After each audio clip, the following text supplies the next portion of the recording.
Folks, forget about the Raptor, because this could be the ultimate Ford Ranger. Ford has just confirmed the existence of the Ranger Super Duty, a Ranger subspecies that's still in development but which is already confirmed to have some pretty incredible capabilities. Ford hasn't announced much in the way of critical details just yet, and the only image they've released of the Super Duty is the fairly shadowy teaser image that you just saw. However, what they have let slip are three critical numbers. Firstly, its towing capacity. Secondly, its gross vehicle mass, which gives us a bit of a clue about its payload. And thirdly, its gross combination mass. And all of those numbers are mega. Let's start with the towing capacity, because all you nomads are going to want to know that number first. It's 4,500 kilograms, 4.5 ton. That's immense. You'll be able to tow a freighter into port with that kind of rating, and not only is it a ton more than what a regular Ranger will pull, but it's equal to what US-sourced full-size utes, like the F-150, are rated to tow in this country. In fact, 4.5 tons is actually the limit of what a person can legally tow on a regular car license in Australia, so if you want to go beyond that number, you'd need a light truck license at a minimum. That's already impressive enough, but Ford has also confirmed that the Ranger Super Duty will have a gross vehicle mass of 4,500 kilos. Even if we consider that the structural reinforcements that the Super Duty will surely have add, say, 200 to 300 more kilos to the curb weight, the 1.25 ton increase in GVM means the Ranger Super Duty should be able to carry a payload of around 2 tons. Now that's pretty much unheard of in the mid-size ute world, at least in Australia. And then there's the GCM. For a regular Ranger, it's around 6,400 kilos, depending on your model grade.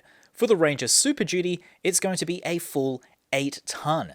That means the Super Duty will tow a trailer weighing the maximum 4,500 kilos that it's rated for, while also having the vehicle and its payload weigh up to 3,500 kilograms.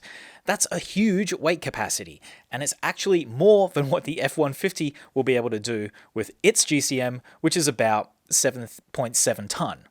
But as to other specification details, Ford Australia is remaining fairly tight-lipped for now. They're not talking about whether it will be a single model or whether it will be a range of models with varying levels of equipment, and they're definitely not talking about powertrain for the time being. That information is going to come later. What Ford is saying, however, is that the Super Duty will be pitched directly at commercial customers, not regular people like you and me. And they're specifically looking at business fleets who require the kind of extreme towing and payload capabilities that the Ranger Super Duty is going to offer. That means businesses like mining and forestry companies, energy infrastructure providers, farmers, and the emergency services. This thing is designed to replace things like light trucks. It's not really intended to compete with other mid-size utes, let alone full-size utes. If you're just someone who wants the ultimate tow rig, then I totally understand your interest in this thing, but you aren't the primary customer. Although at this point, there's nothing to suggest that Ford Australia won't sell you a Ranger Super Duty if you put your hand up for one. That being said, keen off-roaders may also be interested in the Super Duty because while Ford isn't talking nuts and bolts just yet, the company did specify in its press release that the Ranger Super Duty will offer enhanced off-road capability, meaning that besides being an absolute beast for hauling, it should also be a pretty impressive off-roader as well.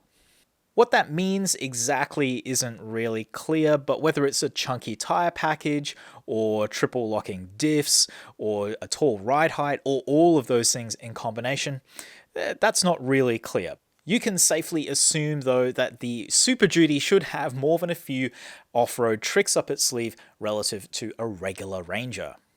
Besides the single teaser image that's been released so far, we don't really know what the Ranger Super Duty is going to look like.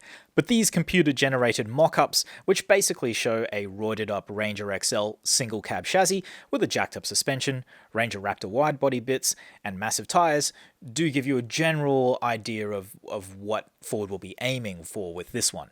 It's definitely going to be a very commercial-looking vehicle, but it should look pretty tough all the same. If it comes out looking anything like this, it'll be one tough unit indeed, and it kind of borrows from the same playbook as the Nissan Navara SL Warrior, which is really the only other thing that I can think of that is somewhat close to the intent of the Ranger Super Duty, although it definitely cannot match the Super Duty's numbers. Let's be clear about that. The Super Duty is going to exist in a category of 1. Right now, it's early days, but if you want to learn a little bit more about what might be in store for the Ranger Super Duty, I wrote a couple of stories for Carsales, and the links to those will be in this video's description. Please do check them out. The only downer at this point is that the Super Duty is not scheduled to go on sale until sometime in 2026. That is as precise of a timeline that Ford has given us at this point. So don't go selling your work ute just yet. Ford is bound to trickle out more information about the Super Duty over the next year or so. So if you want to keep abreast of all that information, please do subscribe to the channel.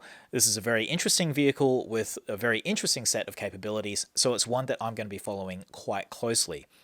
Anyway, that's it for now, though, folks. There's no massive video today because there isn't really that much information to analyze just yet. But do feel free to hop down into the comments and tell me whether the numbers that have been announced for the Super Duty are compelling to you, whether they put the Super Duty on your radar, and whether it's a kind of vehicle that you would want to put in your driveway at some point in 2026 when it comes out.